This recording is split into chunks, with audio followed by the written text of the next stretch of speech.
Hey there, and welcome to the Bringing Business to Retail podcast. If you're looking to get more sales, more customers, master your marketing, and ultimately take control of your retail or e-commerce business, then you're in the right place.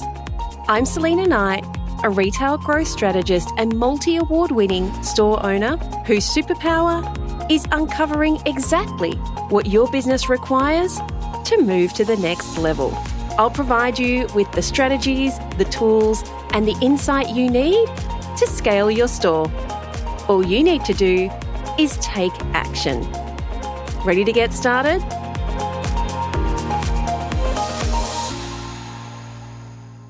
Hey there, and welcome to today's episode of the Bringing Business to Retail podcast. Can I just say that I am so grateful that I get to be along with people for their journey as they grow their business. Now, it sounds so trite these days, like the whole gratitude thing. I think every influencer, that's their every second word, and it's kind of lost its meaning.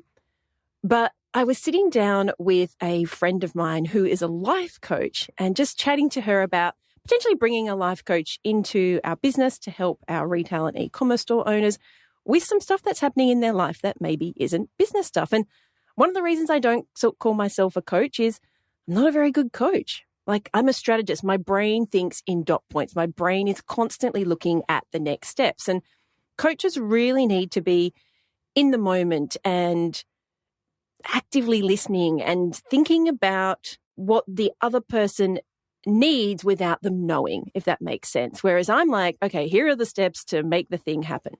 So my friend was saying to me that there are these things called shadow values.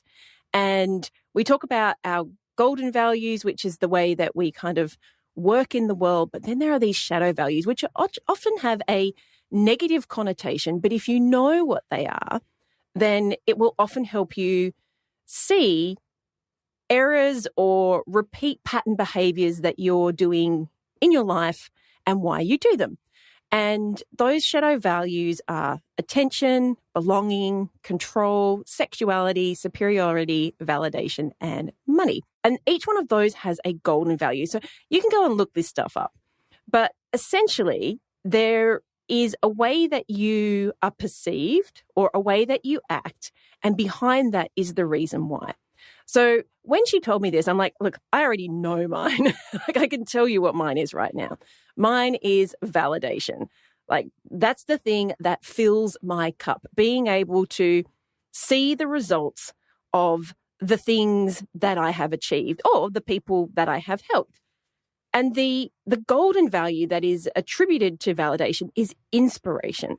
And when she told me that, because I didn't know this, but when she told me that, I was like, oh, isn't that funny? Because that is something that people say to me all the time, that I inspire them to take action, or I inspired them to make a change or to do something. So I was like, maybe this stuff is true. But knowing that validation is my shadow value is something I've had to be really mindful of, because it means sometimes my cup isn't filled if I don't have that validation. And that's not necessarily a healthy thing, but I never saw it like that. I just saw it as, I just want to make sure that the people that I'm helping are getting their results. On today's episode, my cup is very full. My cup is overflowing, because today I have Mavis Huntley on the show, who is a real retailer just like you, and she is going to be sharing her story about how her business started, a lot of the ups and downs that she's experienced, and where she's heading, and some of the things that she's had to confront along the way. But Mavis is in our Supercharge program, and she turns up to every call with a great big smile. And I've seen over the months just the confidence that she has in making tough decisions has completely changed. And one of the things that one of the sayings in our business is clarity equals confidence equals control. So if you are clear on what you want, that will give you the confidence to take action. And once you have that confidence and you take that action, you feel like you're in control, or you are in control of your business. And so it's been an absolute joy to watch Mavis grow in her business and just see the leaps and bounds from someone who was very skeptical about how being in a mastermind could actually help her grow her business. Meanwhile, she's kicking it out of the park. She's exceeding her goals, but she's had to make some really hard decisions and have some really hard conversations along the way. So I am sure that you are going to love today's episode with Mavis Huntley. And if you are interested in coming and hanging out in our 5X program or our Supercharge program, drop me a DM. We'll get you on a call with our team and see if it would be a good fit. All right, let's jump into today's episode with Mavis Huntley from Smithery Style. Hey there, and welcome to today's episode of the Bringing Business to Retail podcast. Today, I have on the show Mavis, and Mavis is the owner of a retail business. And you know what, guys? She's freaking fantastic. I am so inspired by, she's laughing. I am so inspired by the things that she's done in just a very short period of time that I had to have her on the show to tell you all about the ups and the downs and the massive wins. And let's be honest, there's been a few kick in the gutses as well over the last few months. But realistically, you have done some amazing things and you've kicked it out of the park with sales goals. So welcome to the show, Mavis. Thank you. Thank you for having me. I think this is exactly why I work with you, because I need this pump up every time that we talk to each other. It's funny because I never say that I'm the cheerleader, right? But you're saying I am. Today I'm going to give it to you. Okay. You give me lots of credit. All right. Tell us about Smithery Style. Actually, before we even get started, how did you get into retail? Because you came from, I remember talking to you the first time and I'm like, what you did before and what you're doing now are like two different halves of the brain that you're using. Yeah, exactly. Yeah. So I don't know if you have the TV show, Who's the Boss? Do you have the TV show? It, yeah. Okay, yeah. Had is the right word. For that. But we're showing our age. Yes. There was a woman on there, Angela Bauer. She worked at an ad agency. She was an exec. And ever since... I just remember the shoulder pads. Yeah. And ever since I saw that, I wanted to be in advertising for some reason. So off I went, and that's what I did for many, many years. And I worked at an ad agency. I was a producer, so muchly involved in the creative field of it and creating commercials and ads and that kind of thing. So, made my way up during those years. And when I started Smithery, I was sitting on the executive team and really happy in my job and what I was doing. So yes, this was a big left turn for me. Why? Why retail though? Yeah. So why retail? You know what? It didn't start with retail. And I actually feel very lucky about that. So I know a lot of people that have that entrepreneurship gene and want to do something, but they don't have the idea.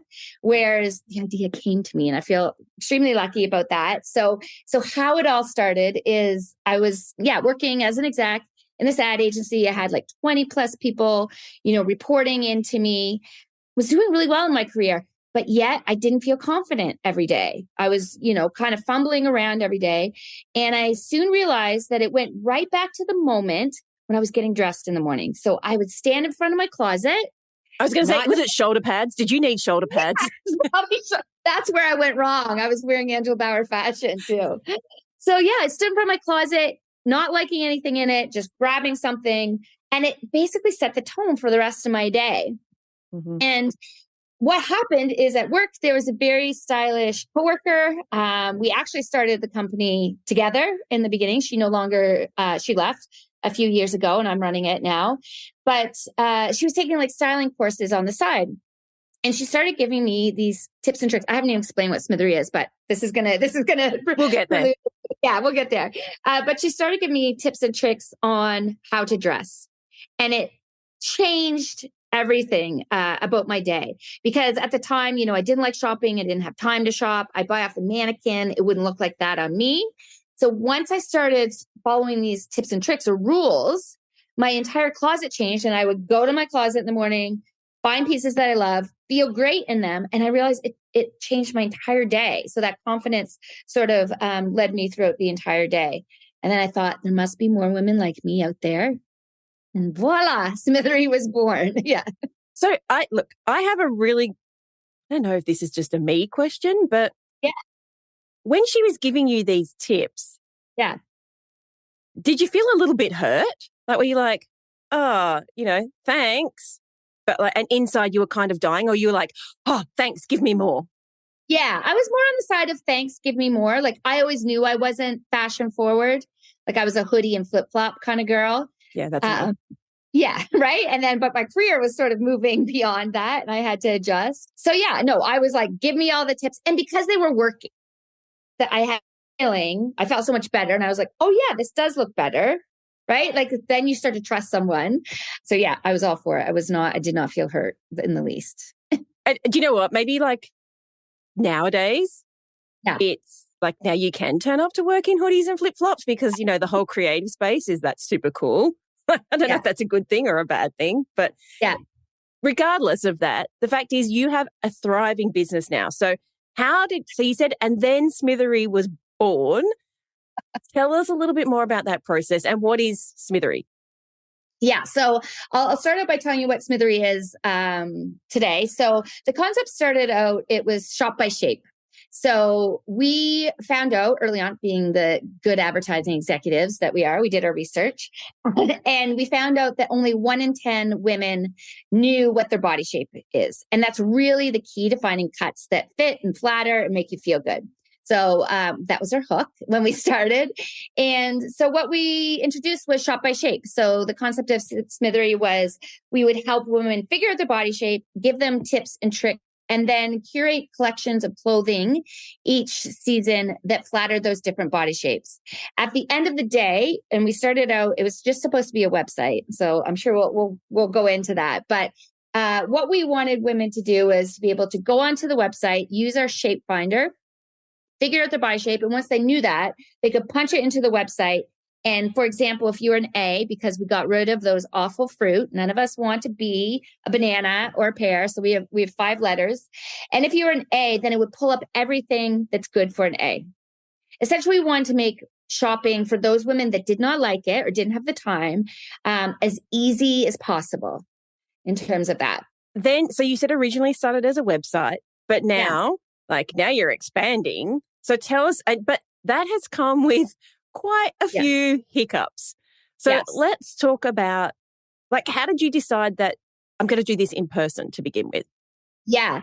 So my partner and I, so we were still working at the ad agency. So we started working on the business on weekends and nights and that kind of thing. And then I think I went down to 3 days a week. So I was still an exec at a major ad agency in Canada, and then went down to 3 days so I could focus on Smithery. And then I got pregnant. And what happened then is it allowed me, because I had mat leave from this ad agency, so it allowed me to sort of take that next leap with a little bit of a cushion there, right? So I took 3 months off and then strapped Charlie, my daughter, to my waist, and then dove right in with Smithery in terms of the next few months. And then I didn't end up going back to the ad agency after that mat leave. There's many ups and downs in between that. So I don't need to think oh, this just worked out and she, Smithery was paying her. No, Smithery was not paying me at that time. So what I did is what a lot of us do in advertising is I worked freelance on the side. So I made freelance my side gig and Smithery my main gig. So I was working sort of both through those years. And so, the website, what happened is people were into the concept. So we got some media coverage right away. Luckily, being in the advertising world, they have dailies and weeklies that we got showcased in for doing that. But what kept happening is our customers were like, I went on your website, I did the shape finder, I still don't know my body shape. Can I come in? And I was like, okay. And I'll meet you at a coffee shop with my measuring tape. With my baby on my back. Yeah, with my baby on my back. It wasn't the most ideal, but it kept on happening. So we were like, okay, clearly we need a location. So we opened up in downtown Toronto on the 4th floor in the smallest little studio possible. But the idea for that was just to have a location with some of the racks with clothing up that people can come in and we would do their measurements and sort of help them. And that sort of parlayed into all of the services that we offer now, like became official services. And we thought there's a need for this. So people can nowadays book style sessions with us. So those turned into like, okay, we can make some money on these instead of just letting people come in. And we started, because the services we were giving clearly were needed and not out there in the market. So we started booking style sessions into that space. And you only have to go to any sort of chain store retailer. And I'm thinking, the Old Navies and the Gaps and things like that. And the person who comes to help you, they're on commission, they've got targets. They're going to tell you everything looks great. And you're putting something on and you're like, I look like crap. And they're like, oh my God, you look so great. And you're like, no, I don't. So now I have absolutely no trust that you're going to give me anything that's going to look good on me. Well, it's exactly that. So our main target, our main customer that shops with us, we call them new moms, but it's moms that have had kids from sort of like a year old until like they're 16, 17, 18 of age range. And that's because exactly what you say, right? Is that we found a gap in the market in terms of where do those women shop that they feel comfortable in, that they're not like, they haven't like aged out. They still want to be cool and trendy. You want to be the cool mom at pickup, right? Yeah.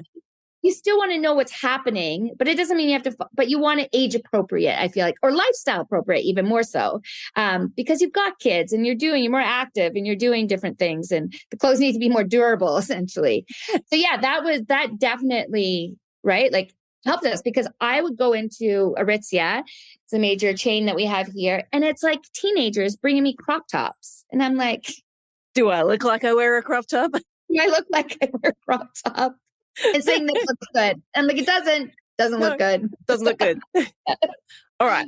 So the transition from freelance gig, I think this is probably when I met you, which let's be honest, was only like 5 or 6 months ago. It wasn't very long ago, but you still had a foot in each camp.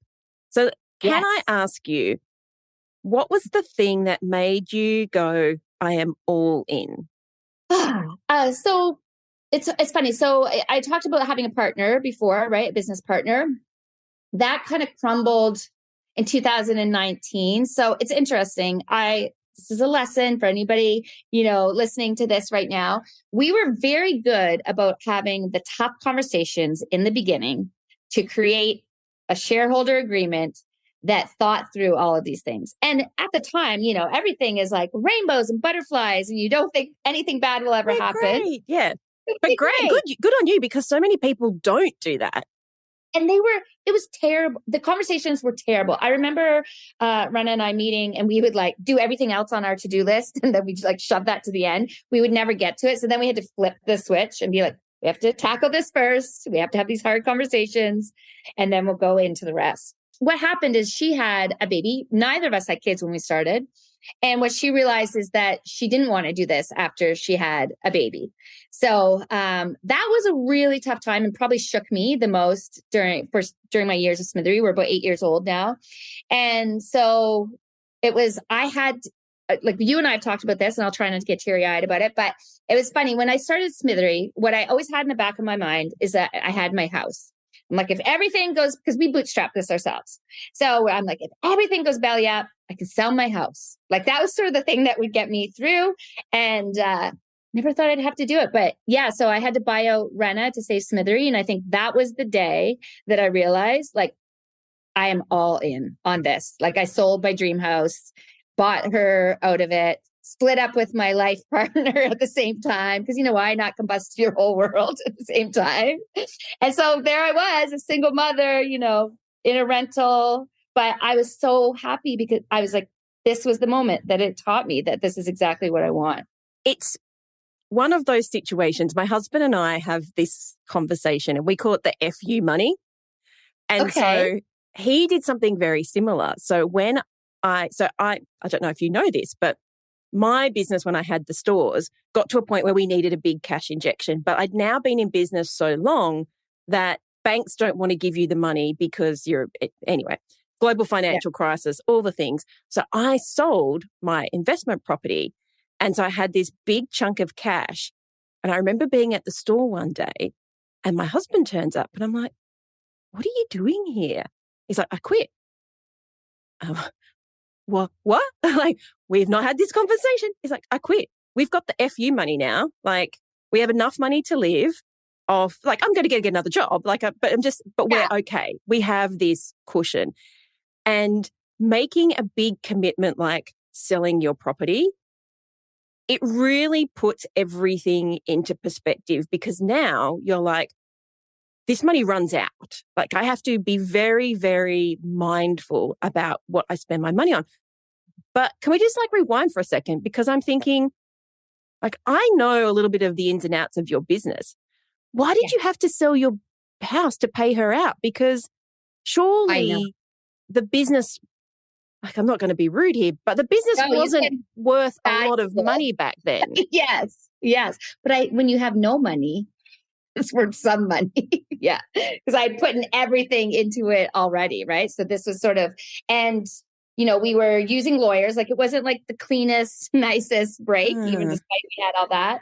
So I was hoping to make installment payments, but I needed to make one lump sum, and I needed to make it within a certain amount of time. Did you not think of just like abandoning the whole thing and starting up a new venture? You know what? It didn't cross my mind. It did not. Done. I would have been like, I'll just call it something else. So this baby is mine. Do not take it away. Do not take my dreams away with it. Okay. And I'm so glad I did, because look at how it's evolved now. Like, that's definitely been a pivotal moment in the Smithery story, good and bad, because it actually made me, I would say prior to that, and you know this about me, is that prior to that, I was more of a risk taker. I was like, nothing bad can happen. Money will always come. Not the best, wisest way to run your business. But that really like stopped me in my tracks, being like, okay. Yeah, I've got this chunk of cash and this has to last. Yeah. This is why I actually like when people borrow money. And remember, I'm not a financial advisor. I'm not telling you to borrow money. But when you borrow money to grow a business, you have a liability now. Like, you have to pay the bank. It's like a mortgage. You have to pay the bank back. So you have more stake. Yeah, there's more stake in the game. And you've got someone whipping your butt saying, you have to make the money to pay this back. Whereas if you kind of just put a chunk of cash in, maybe you withdrew it from your mortgage or you've had it in savings, we think there's that impetus to do the hard work, but there kind of isn't, because until you get down to those last, dollars, you're like, there's more money in the bank. There's like, you've got that safety net. But actually, when you don't have the safety net is when you make big leaps and bounds, because you have to put yourself out there. You have to make decisions instead of putting them off, just like you did. Yeah. Okay. Although, like, I did put them off, for a couple more years after that, until I met you. But yes. Yeah. Well, then COVID hit, right? And so we were just sort of in survival mode. And that's, not knowing what was going to happen with the world. I took on even more freelance. Like, I took on almost Smithery became secondary for those 2 years. And my freelance gigs became the full-time job, because you just didn't know what was going to happen. So that was So a big, another pivotal point for me is, it was like March of this year. It's 1 year since I've lived off Smithery fully and not done freelance. So I'd given myself, I stopped my last freelance gig at March last year. And I was like, okay, Mavis, give yourself until the end of the year. Don't take any more gigs. Like, see if you can do it. But I think also doing that helped me push through too, because before I can just get safety net. I'll just do. Yeah, it was my safety net. And so now look where I am now. So tell us what now looks like. Yeah. So, I started working with you. Like, we started talking, I guess, back in like December, November of last year. Yeah. And then that was a very funny conversation. You're right. Yeah. Okay. I'm going to give a synopsis of this conversation, because Sal nailed who I am as a person in like literally half an hour. So I've always had, all my friends and family will know this, I've always had like commitment issues in my personal life. That will come as no surprise. But so, of course, we didn't get into that in that conversation, but we were talking about business. And Sal said to me at the end of the conversation, it was all Smithery. And she was like, I know what your problem is. She's like, you have commitment issues. And I'm like, lady, you don't even know the half of it. But it did. It was eye-opening to me because I realized that those issues weren't only my, personal life, they were also in my business life as well. And so I think the help or the work that you and I have done has not only been like teaching me how to run a small business, because I just kind of fell into this, but also mindset, right? It's like, it's the mindset around it as well in terms of that, in terms of moving forward. I remember you saying to me, so you remember that. I don't remember that. I remember you saying to me, I said something along the lines of, but if I could guarantee you that you would make more money, like, would that be a deciding factor to work with me? And I remember you saying, you can't guarantee me that. How can you guarantee me that I will make more money? Like, you can't do that. And I was like, yeah, I can. Like, I promise you, this is the deal. Yeah. And so, okay, this goes, I'll tell you why. I was skeptical. I probably was like Sal's worst, like potential client, because I was like, well, asking her this and and I don't trust this, but it's you. Okay. And I think this also goes to yourself. I'm very sensitive not calling you a coach because I know that you don't like that. Retail strategist. I'm not a very good coach. That's why I don't ever call myself a coach. I am not a good coach.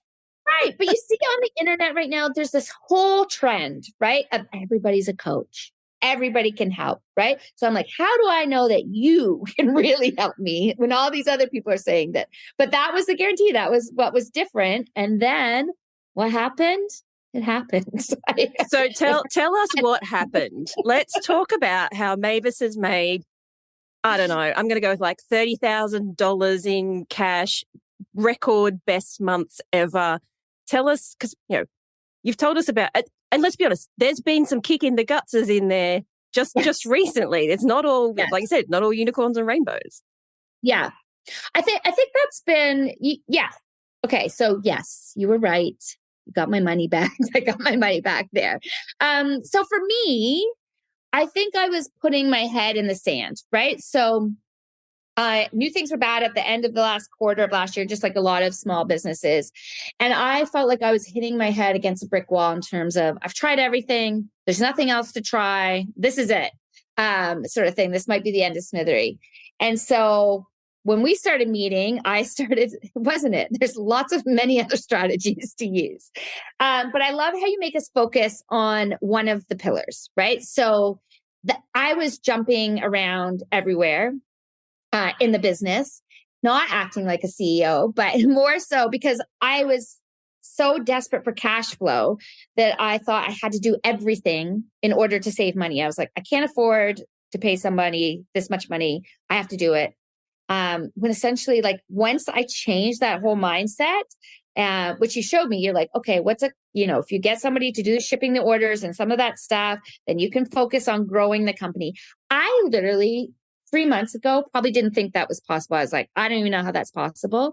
And then since Sal and I started working together, I've made an extra like $40,000 definitely in cash flow, got rid of like my old stock, tripled, like, she showed me a pre-sale strategy, which I had one goal. I ended up tripling that goal with it. But just in terms of mindset, I was always like discounting things or, in desperation trying to get cash flow. And I realized that I actually don't have to do that in order to achieve that. And then the other thing that we're doing too, we hired 2 more stylists.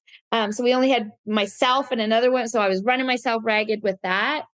And then we're opening up our storefront, our first retail storefront. So I went going into working with Sal. I went in going to work with you, being like, this year is just like, I just need to catch up. I just need to like figure out how I'm going to survive and like, pay off some debt I, racked up last year into like one of Smithery's biggest growth years is going to be 2023 if we keep at it. And I would say that's the other thing too, is like my mindset that you've totally switched around, because do you remember it was March 14, I think it was. So, Give us a replay of Mavis on the call on around March 14 this year. But this is the thing. I had my head in this. So money pillar was the pillar that I needed to focus on, because Smithery is making good money, but for some reason we weren't profitable because I was just spending that money stupidly or not managing it well. But now I have these tools in place. So now I focus on it. So I'm watching that, on a weekly basis. I know where we sit and where we have to hit. But still, my mindset wasn't there. So on March 14th, I was like, okay, here's our goal for the month. We're nowhere close to it. The old Mavis would have just been like, okay, March is a wash, not going to happen. I'll try for April. But you're like, no. You still have 2 weeks left. And then I ended up hitting our target in those 2 weeks. So hold on. Not only did you hit your target, you were halfway to your stretch goal. Yeah. So you exceeded your target. Yeah. Exceeded my target by 5,000. Yeah. 5,000 away from my stretch goal. So I know that's why I was saying it's this mix of like knowledge that I have now how to run a business, but also the mindset piece, right? Mm. But a big learning for me has been, and I'm sure there's other people like this, is that when you feel so far away like that, like from your goal, or that you need so much money, to get to the next goal, I'm one of being like, well, this isn't going to make me all of it, then what's the point? Whereas what's happened, I think, and really has turned my business around, is it's all these little small steps, all these actions, strategic actions, right, that have put together. And then all of a sudden I'm there. Like I wake up and I was like, oh my God, we did it. So that has been a huge shift for me in terms of my mindset. Like you've just pulled money out of thin air. Yeah. And it's breaking down it, right? Instead of being like, okay, so how many style sessions is that I need to do? How many orders and what's the average order? Like it's just figuring, it's math, basically, not my strong suit. Which is probably where I am. That's why we have calculators. Yeah. But now that I can break it down like that and see that, it makes it so much more achievable and doable. So one of the things that you've said over and over again is mindset. Yeah. Yeah. My question to you is, on that first call that we had, if I would have said to you, I can help change your mindset, that's not my skill set, right? My skill set is just showing you the freaking obvious and kind of laying it out. But would that have been something that you would have latched onto, or would you have gone, oh, just another freaking guru trying to change my mindset? That's what I would have said. I would have said that. And I would have said, that's not my problem. I need cash flow, right? Like that's what I would have said. It wasn't until we started working together that I realized that I had a mindset issue as well. Like I think, it's part and parcel. Do you think that you avoided making money? I've just got a scenario that I'm thinking of when you and I had a conversation about how profitable your styling sessions were. And you were having a contractor come in and you were making a whole $5 on. If you're watching the video, Mavis is like covering her face, just going, don't tell the people about this. But what do you think? I didn't even realize, though. You pointed that out to me. So here I'd been like, our style sessions are so great. I was like, we booked like 25 this month. Why have we got no money? You're like, because you made $100 total. I'm like. So this has been a common theme amongst all of our supercharged people, which is, I'm going to go out on a limb here and say, being taken advantage of by your employees. Mm-hmm. Because it's happened to, I think, pretty much everyone in the program, that the realization that your staff are taking more than they're giving. And you had to confront that.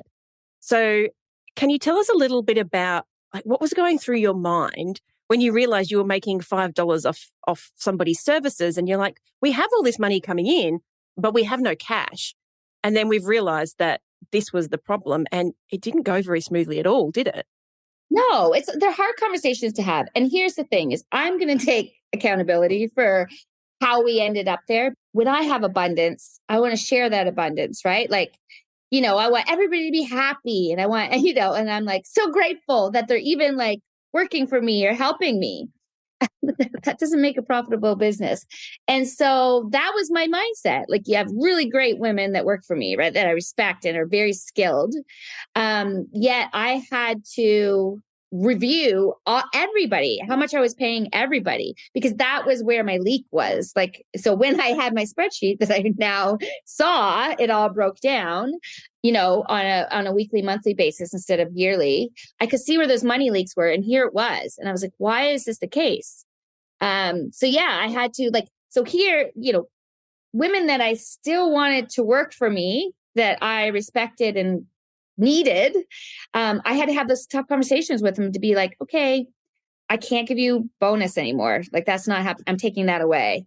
Or I know you wanted a raise or more money, but it's not happening. Like it's trying to come to terms with that, is that like I had to do what was best for my business. And if those women chose to leave because of that, then that was going to be okay, because I would find someone to come in. That's a really hard pill to swallow. Oh, it's very hard. Yeah. But at the same time, you don't serve anyone if you go out of business. This is what I was going to say. That's what my realization was, is that if I don't do this, we're not going to none of us are going to have anywhere to work. Yeah. Yeah. And there was fight back, but in the end, the staff stayed. You actually ended up bringing on more staff, and then you put a structure in place, which was like senior stylist and junior stylist, and you put the price up. Yeah. And guess what? And what happened to your bookings? Did they go down, Mavis, when you put the price up? No, not because of the price. Not because of the price. There's some location issues in there, but again, to show you that it's not like it's always the up and downs of everything. Yeah. But you really resisted that price rise. You honestly thought your customers wouldn't spend it. And I don't know if I've told you this, but Coach Steph, who's on our team, who does our accountability calls, I remember her sending me a message. I was on the bus coming back from CEO Club, and she had just gotten off a call with you. She sends me a picture and she says, "Who the heck pays $77 for a white T-shirt?" And she sends me a picture of your website. And I wrote back and I said, the same client. So we have another client who pays $150 for this white T-shirt. And it's got just a tiny little emblem in the corner. Pretty much the same white T-shirt. And Steph's like, well, that's just stupid. I was like, it might be stupid to you, but it's not stupid to Mavis's customers. And this was, to me, one of the biggest eye-openers, was that your people weren't necessarily price sensitive. You thought they were when you brought in corporate wear. Yeah. And you were like, oh, excuse me, they don't want to spend the money. And I'm like, no. It's not that they don't want to spend the money. There's something else missing here, because we have proven over and over again that they will spend $77. I'm not spending $70 on a white sheet T-shirt, as much as I love you. But I'm going to. But yeah, so can we just talk a little bit about how you have changed the way, I guess, you market? Because this is something that realistically, and you are not the only person who's done this, you came from a marketing and advertising background. You should have had this stuff nailed, right? Yeah. You should have been able to sell ice to Eskimos. And you're saying they don't want corporate wear. Well, they did want corporate wear. Yeah. So what did you change?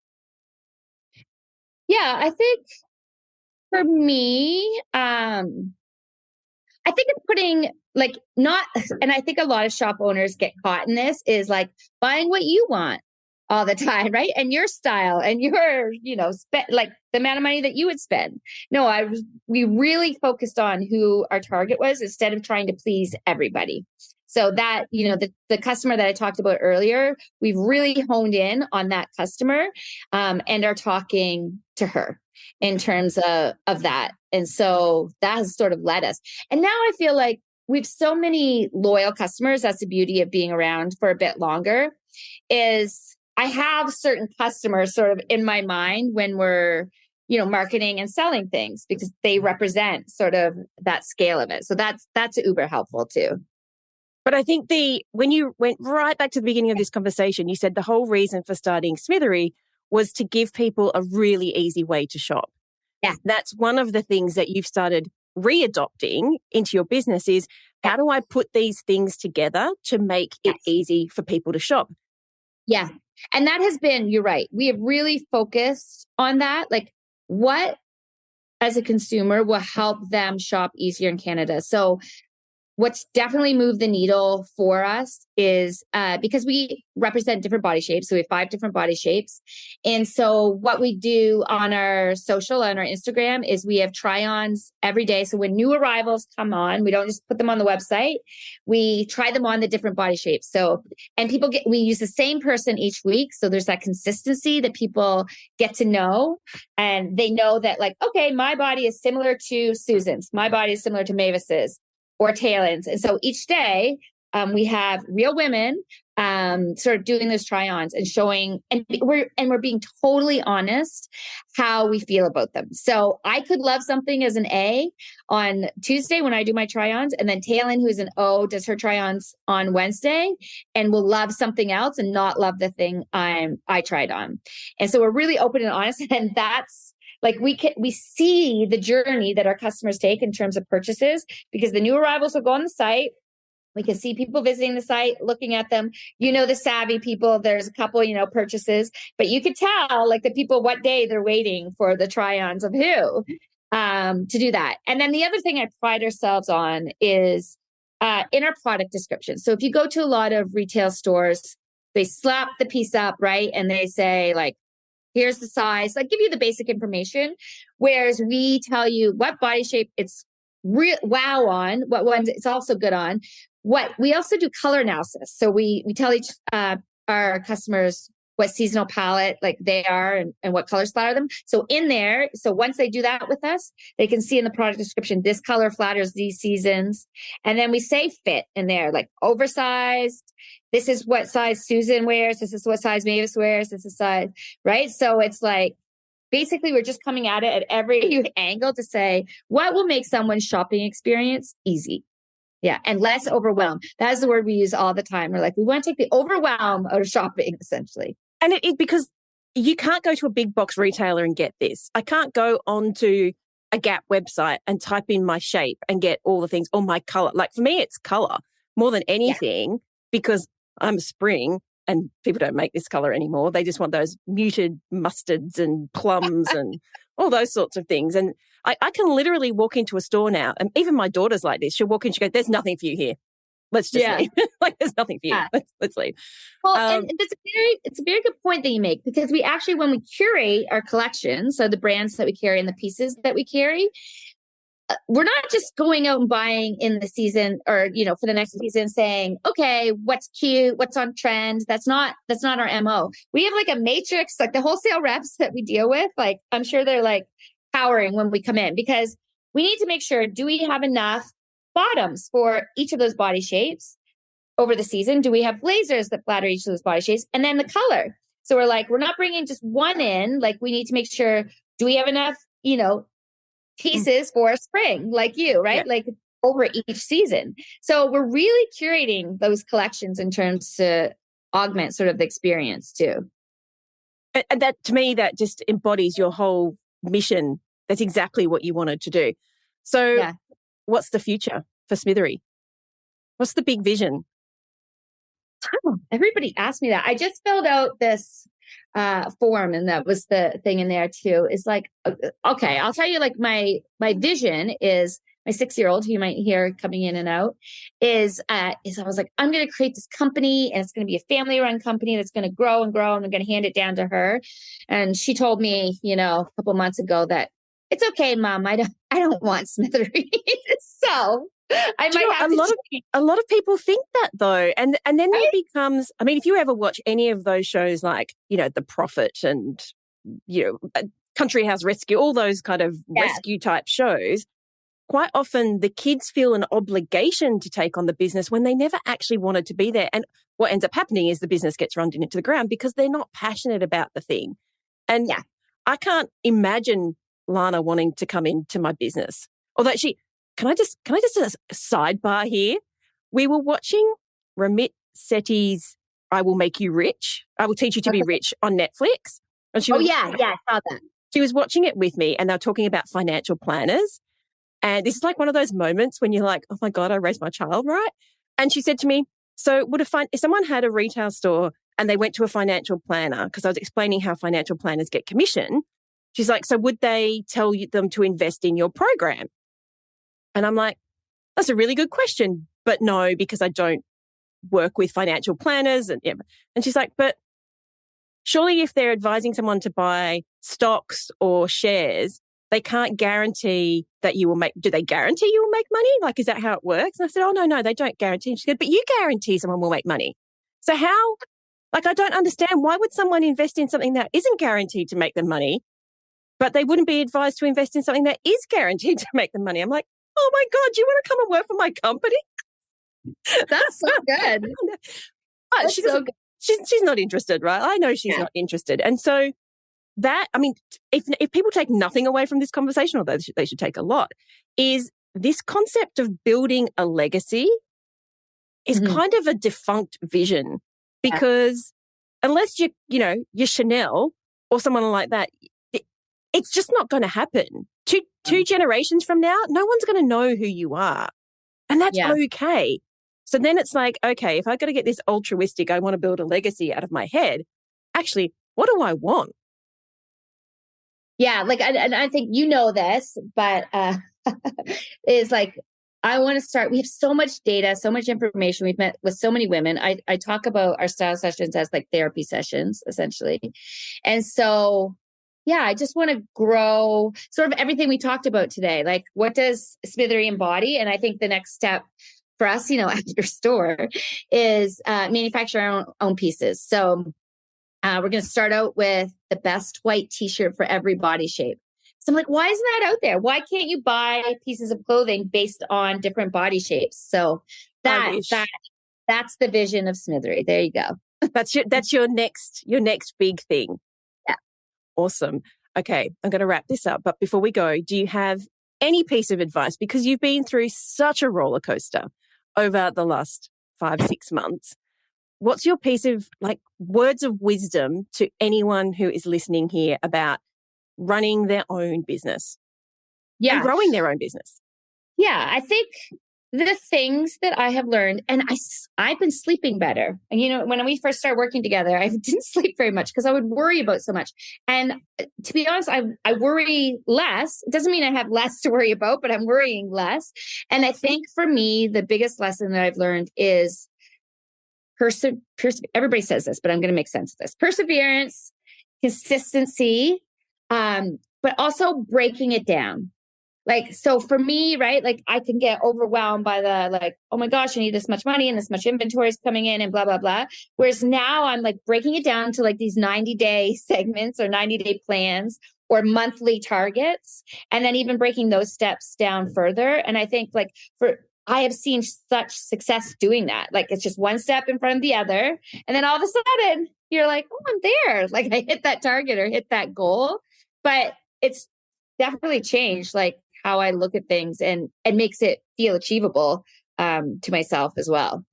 And I think the confidence that you have come, not that you weren't confident at the beginning, but you show up to nearly every call with a massive smile on your face, so excited about, you are really excited about business again, which that just warms my heart, because if you're not excited, you don't make great decisions. You're just on autopilot.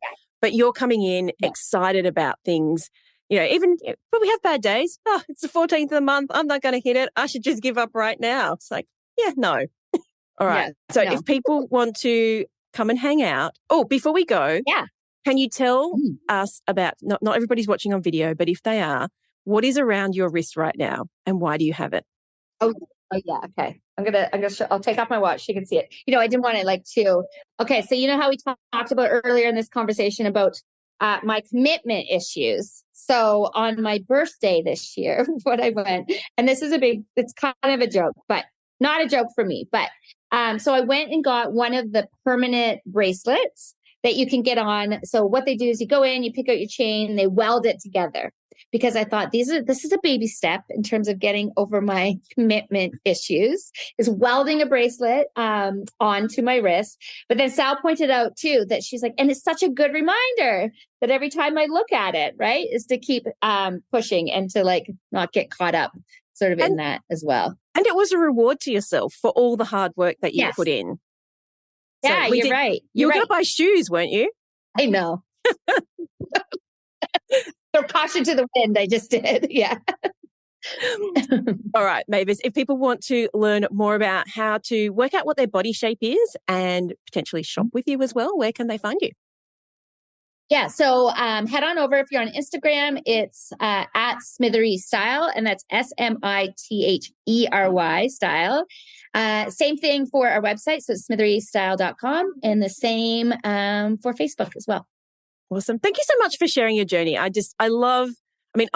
along for the journey, so I get to see it all, but I just love when you can share what's happening in your business, because it isn't all rainbows and unicorns, but when you have the people and the knowledge and the strategies and the mindset, like you've said all the time, that is the difference between scaling a business and potentially giving up. So thank you so much for being very open and sharing your journey. Gosh, thank you for having me. Thank you for helping me.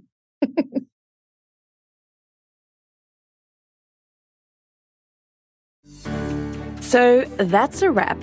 I'd love to hear what insight you've gotten from this episode and how you're going to put it into action. If you're a social kind of person, follow me at @TheSelena and make sure to leave a comment and let me know. And if this episode made you think a little bit differently, or gave you some inspiration, or perhaps gave you the kick that you needed to take action, then please take a couple of minutes to leave me a review on your platform of choice. Because the more reviews the show gets, the more independent retail and e-commerce stores just like yours that we can help to scale. And when that happens, it's a win for you, a win for your community, and a win for your customers. I'll see you on the next episode.